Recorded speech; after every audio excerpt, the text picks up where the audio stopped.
Oke, ini adalah materi pertama kawan-kawan semua, di mana di materi pertama ini kita akan berbicara, kita akan berdiskusi mengenai pemasaran secara umum gitu.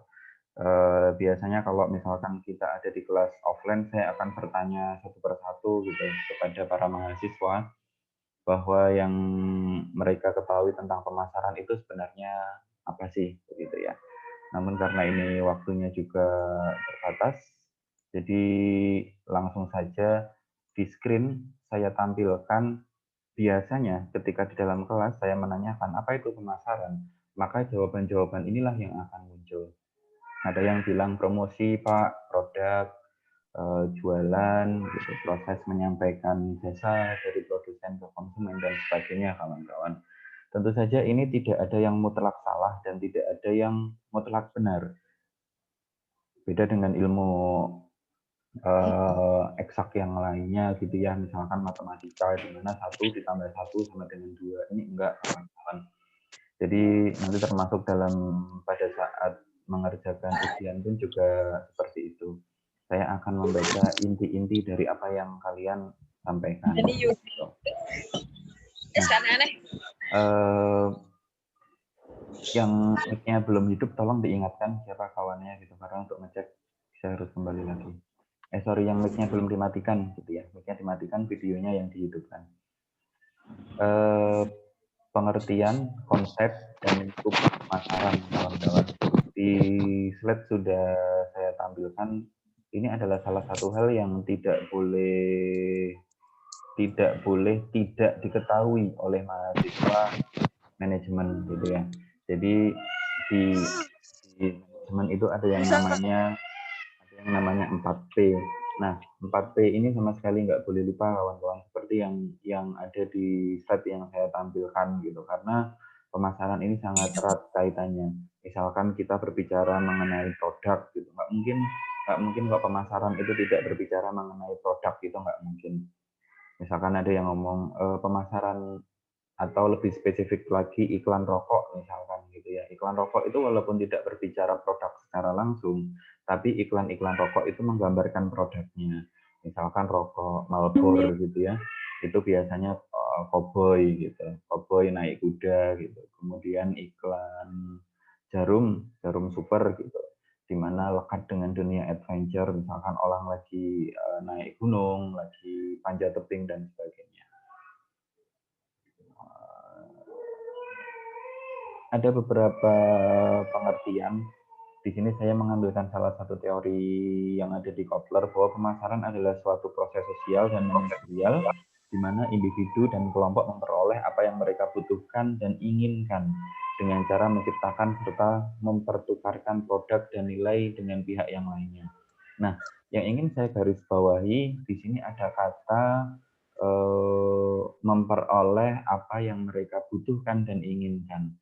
Butuhkan dan inginkan merupakan dua hal yang berbeda, yang sangat penting untuk diketahui para pemasar ya. Ketika kalian berbicara pemasaran harus seperti ini. Jadi kebutuhan itu need, keinginan itu want gitu. Antara need dan want itu sesuatu hal yang berbeda gitu. Misalkan baju nih kita memang perlu pakai baju gitu ya, karena ini adalah salah satu kebutuhan dasar manusia. Tapi misalkan apa ya, handphone misalkan, kenapa saya menggunakan handphone ini, itu kan sebenarnya ya ada unsur keinginan juga gitu. Karena apabila tidak ada unsur keinginan, saya cukup menggunakan handphone harga Android termurah, harga berapa ya, harga 500.000 barangkali ya sudah bisa gitu kan. Tapi saya perlu pakai handphone yang kameranya bagus, kemudian yang RAM-nya cepat, yang bisa menjalankan beberapa aplikasi dalam waktu bersamaan dan seterusnya. Nanti di belakang akan kita diskusikan lagi mengenai kebutuhan dan keinginan ini. Kemudian yang kedua, unsur pemasaran terdiri dari 9 hal. Yang pertama kebutuhan, keinginan, permintaan, produk yang diciptakan, nilai dan kepuasan yang diperoleh, pertukaran, transaksi, relationship, dan pasar. Ketika kita berbicara marketing, nggak mungkin lepas dari ke-9 unsur ini. Misalkan pertukaran gitu. nggak ada kok yang namanya aktivitas pemasaran atau marketing itu yang tidak melakukan unsur pertukaran, itu nggak ada. Misalkan kalian sedang memasarkan jasa jasa Gojek misalkan, yaitu sebenarnya eh, kalian melakukan pertukaran informasi jasa Gojek dengan hal-hal yang didapatkan oleh konsumen atau calon konsumen. Kemudian apalagi nih, permintaan jelas ya, permintaan. Kalau nggak ada permintaan nggak mungkin ada yang namanya pemasaran, kawan-kawan. Kalau nggak ada permintaan dan nggak ada keinginan, itu nggak akan mungkin ada yang namanya pemasaran. Nah, kadang-kadang mahasiswa terlalu complicated memikirkan marketing atau pemasaran. Padahal seperti yang ada di slide ini, pemasaran itu sederhana loh. Kayak gambar ini namanya sudah aktivitas pemasaran. Dan pemasaran sebenarnya nggak memerlukan produk juga gitu. Ketika kita mau jualan gitu ya, kita nggak harus nyiapin produknya, kita nggak harus punya produknya, kawan-kawan. Di era ini dikenal dengan nama dropship misalkan gitu ya. Dropship itu mirip kayak penggambaran ini. Jadi ada manusia warna kuning, saya menyebutnya gitu ya. Dia pengen beli kaos gitu, kemudian diterima oleh si hijau. Nah, si hijau ini melimpahkan aktivitas penjualannya kepada si merah gitu ya. Jadi si hijau transfer duit ke si merah, setelah itu si merah yang akan mengirimkan barangnya ke kurir. Kemudian oleh kurir barang diantarkan ke si kuning gitu ya. Artinya proses-proses semacam ini adalah pemasaran yang saat ini dijalankan secara umum gitu. Kalau misalkan kalian buka marketplace, Tokopedia misalkan, itu kan kalian ketik payung misalkan gitu ya. Pasti nanti akan banyak sekali gambar payung yang fotonya itu sama persis, kawan-kawan. Fotonya sama persis, harganya beda itu pasti. Fotonya sama persis, harganya beda gitu ya, karena memang di marketplace itu banyak sekali dropshipper gitu ya. Artinya ya persis seperti seperti sketsa yang saya tampilkan di screen saat ini. Kemudian konsep konsep pemasaran, pada dasarnya pemasaran itu bertujuan untuk mewujudkan pertukaran potensi dengan maksud memuaskan kebutuhan dan keinginan manusia. Intinya itu cuma bertukar aja kok gitu. Lebih sederhana lagi, misalkan saya perlu handphone, jadi ya saya perlu handphone, ya udah saya tinggal nukerin duit saya untuk saya dapatkan produk handphone ini, kawan-kawan. Artinya sesederhana itu sebenarnya pemasaran. Dan ketika kita berbicara mengenai pemasaran ini sangat seru sih gitu, seru, dinamis gitu ya. Pemasaran ini selalu berubah-ubah gitu. Misalkan dulu kita nggak kenal tadi ya Tokopedia gitu, kita nggak yakin dulu kalau mau beli barang di internet. Sekarang ya hal yang biasa gitu. Di pelosok desa pun sekarang orang-orang juga sudah belanja pakai marketplace gitu ya. Nah, kemudian di screen yang bisa kalian saksikan saat ini adalah produk-produk turunan, kawan-kawan. Misalkan kita berbicara apa ya yang familiar, Unilever misalkan. Unilever ketika kita ngomongin produk makanannya saja itu banyak sekali, kawan-kawan. Misalkan Unilever ngomongin produk kebersihannya itu banyak sekali. Bisa saya pastikan hampir semua konsumen di Indonesia khususnya saat ini ya, ketika kita masuk ke kamar mandi gitu ya, kamar mandi siapapun gitu, kita pasti akan melihat produk Unilever di sana. Padahal produk Unilever ya itu aja sebenarnya. Misalkan shampoo gitu, Unilever nggak cuma punya satu jenis shampoo aja, kawan-kawan gitu ya. Kalaupun ada satu jenis shampoo, nanti aromanya yang akan banyak sekali gitu. Kenapa hal semacam itu perlu dilakukan? Ya itu tadi, balik tadi, itu digunakan untuk memenuhi keinginan konsumennya, kawan-kawan. Kalau misalkan berbicara sampo kan kebutuhannya ya hanya bersih saja gitu ya. Ketika menggunakan sampo, eh, rambutnya akan bersih gitu. Tapi ternyata nggak cukup, kebutuhan bersih saja nggak cukup, kawan-kawan. Tapi juga perlu keinginan bahwa rambutnya akan wangi. wangi ini sudah subjektif sifatnya. Ada yang menginginkan wanginya wangi bunga misalkan, ada yang menginginkan aroma yang lain dan sebagainya. Jadi memang produk banyak sekali dan para pemasar itu bisa mengkondisikan ini. Gitu ya. Falsafah dan pemikiran pemasaran itu tidak beda jauh dari aktivitas 4P yang saya sampaikan di awal screen tadi gitu ya.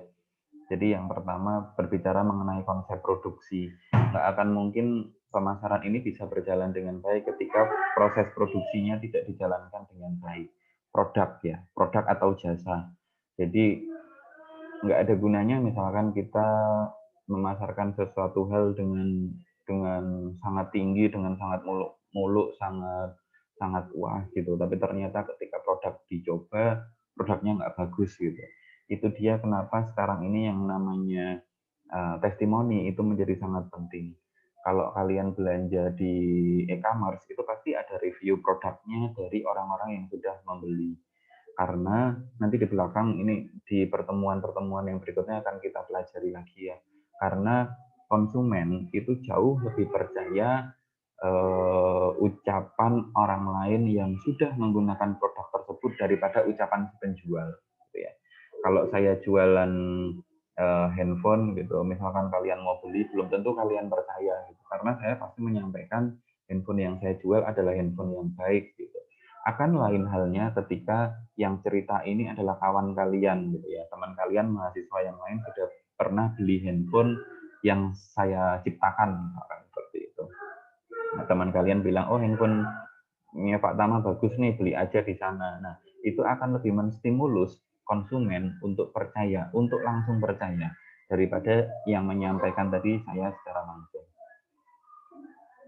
Nah, kaitannya dengan pandemi yang saya sampaikan tadi ya, pemasaran itu memang seru sih, asik, karena selalu berubah-ubah gitu. Ketika seorang pemasar tidak bisa mengkondisikan diri dengan lingkungan yang ada, ya jadinya akan bosenin kawan-kawan. Contohnya adalah seperti foto yang saya tampilkan ini. Sekarang seluruh dunia sedang merasakan yang namanya wabah gitu ya. Kemudian duduk itu harus berjarak. Nggak bisa lagi kita duduk bersebelahan gitu ya. Nah, sementara kursi yang disiapkan ini sudah duduk bersebelahan gitu. Kemudian salah satu caranya ya dikasih tempel, dikasih tulisan penanda jaga jarak gitu, dilarang duduk di sini dan sebagainya. Tapi kalau begini nih ya nggak seru kawan-kawan. Ya ini hanya sekedar cukup untuk menjaga protokol kesehatan saja. Lain halnya apabila diberikan tanda yang seperti ini. Di beberapa gerai KFC itu sudah dimulai kawan-kawan. Jadi figur Kolonel Sander gitu ya, ikonnya KFC itu sudah mulai muncul. Jadi ini seru nih karena seakan-akan kita makan ditemenin oleh orang lain gitu. Dan ini bukan hanya sekedar memunculkan figur untuk asal duduk juga gitu, tapi ketika sudah ada ikon seperti ini ya nggak mungkin kita duduk di situ gitu karena ya nggak nyaman juga gitu kursi yang sudah terisi kita duduki. Inilah yang dinamakan dengan pemasaran kawan-kawan gitu ya. Secara sederhana sih membuat segala sesuatunya menjadi lebih seru sebenarnya. Orang yang tadinya nggak pengen beli jadi beli misalkan. Nah itu dia tugasnya pemasaran. Bahkan nantinya di pemasaran pun kita juga akan berbicara tentang psikologi gitu ya. Jadi unsur-unsur manajemen sumber daya manusianya pun juga ada. Artinya tidak melulu tentang berjualan saja, karena ketika kita melakukan aktivitas penjualan, ketika kita melakukan aktivitas memasarkan suatu produk, sebenarnya secara tidak langsung kita sedang berbicara atau berinteraksi dengan yang namanya makhluk hidup gitu ya. Kita harus mengerti pola kebiasaan yang bersangkutan seperti apa. Yang berikutnya perkembangan dan sejarah. Secara singkat saya hanya akan menjelaskan yang sudah saya berikan tanda bold gitu ya. Jadi ya awalnya pemasaran itu muncul karena orang itu nggak kenal nih, orang itu nggak kenal sebenarnya produk itu seperti apa sih gitu. mulai muncul yang namanya advertising, kemudian ada aktivitas selling dan distribusi. Distribusi ini juga penting nih, nanti di bab tersendiri akan kita bicarakan gitu ya. Ketika pemasaran sudah dilakukan dengan baik, maka pribadi ini akan memiliki rasa apa ya namanya stimulus untuk memiliki stimulus berkecenderungan lebih aplikatif, lebih responsif. Tadi misalkan ada iklan rokok jarum super gitu ya, sementara kebetulan kalian misalkan memiliki jiwa adventure gitu. Ini orang naik gunung nih, ini aku banget nih. Jadi produk ini cocok misalkan dengan diri saya gitu. Nah, secara terus-menerus apabila dikelola dengan baik, hal-hal semacam ini nanti akan memunculkan perilaku baru yang dinamakan dengan CRM ya, Customer Relationship Marketing. Artinya hubungan pemasaran itu tidak hanya berhenti di produk saja, kawan-kawan gitu ya. Contoh paling mudah nih ketika kalian ke bank gitu ya, kalian coba store ke bank BUMN lah ya, atau bank-bank yang besar lah, nggak mesti harus BUMN, BCA, BNI, Mandiri gitu. Itu biasanya ketika kita store duit, si teller itu akan bersikap ramah kepada kita. Jadi nggak cuma sekedar, Mas mau store ya, sini duitnya saya storein. Enggak, kawan-kawan. Biasanya mereka akan memiliki kecenderungan untuk bersikap ramah, misalkan disapa selamat siang Mas gitu, lagi istirahat ya misalkan seperti itu, ada yang bisa dibantu gitu kan, saya mau store, oh ya gitu. Jadi unsur-unsur layanan itu tidak hanya berhenti di aktivitas penjualan saja kawan-kawan, tapi ada unsur kedekatan di situ. Ketika unsur kedekatan ini sudah terbangun, maka akan lebih mudah bagi perusahaan untuk memasarkan, untuk menjual, atau untuk melakukan hal apapun gitu ya kepada si konsumennya. Dan konsumen pun akan dengan senang hati melakukan hal tersebut. Banyak sekali strategi memang di pemasaran gitu. Bahkan saya lupa ya materi ini masih ada nggak di perkuliahan sebelumnya saya sampaikan. Kadang ada loh penjual, teman saya nih melakukan, jadi jadi dia beli produk gitu ya, dia beli produk dari China, dia mengimpornya ke Indonesia untuk dijual, itu harganya 10.000, tapi dia bisa jual produk itu harganya 9.800, bayangkan. Belinya aja 10.000 nih, tapi jualannya bisa 9.800. Dan dia melakukan ini, dan teman saya duitnya banyak gitu. Artinya dia nggak rugi gitu. Inilah dia yang dinamakan dengan strategi, kawan-kawan.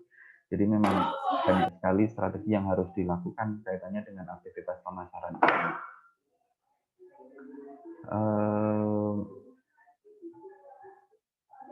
Ini saya skip dulu. Nah, fungsi universal dan tantangan pemasaran itu banyak sekali. Itu dia yang tadi saya sampaikan, bahwa pemasaran ini seru nih karena dunia ini terus berubah gitu. Yang pertama misalkan globalisasi ya. Dulu ketika kita mau beli barang dari China, kita harus jadi seorang importir dulu, tapi sekarang enggak. Buka Shopee, tinggal beli gitu ya.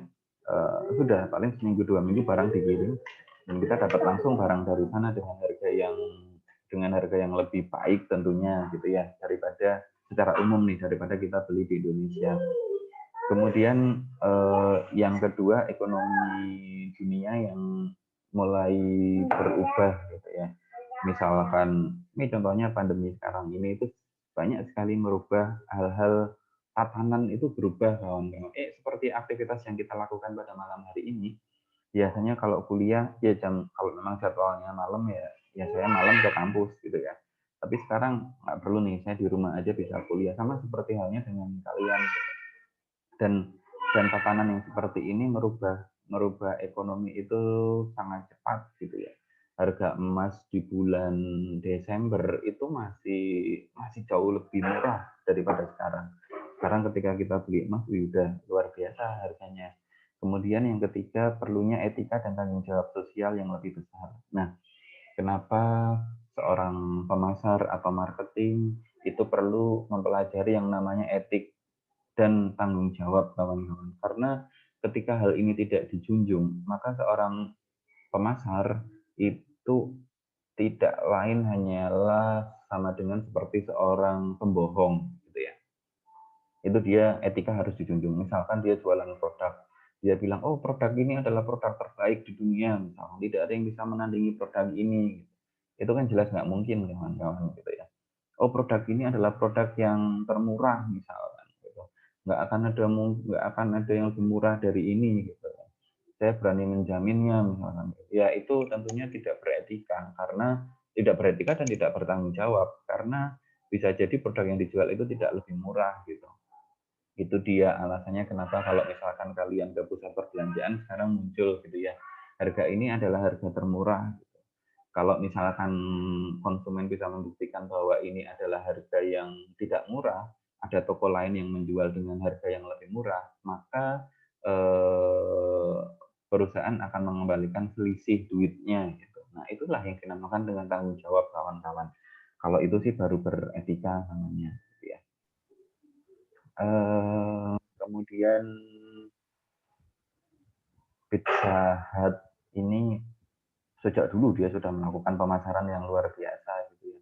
Kalau kita ajak anak-anak gitu, Pizza Hut nanti akan ngasih balon gitu ya. Balonnya pun bisa dibentuk bentuk beruang, bentuk apalagi ya, anjing, bentuk pedang, bentuk macam-macam lah gitu ya. Dan ketika kita lihat Pizza Hut ini kesannya kan wah gitu.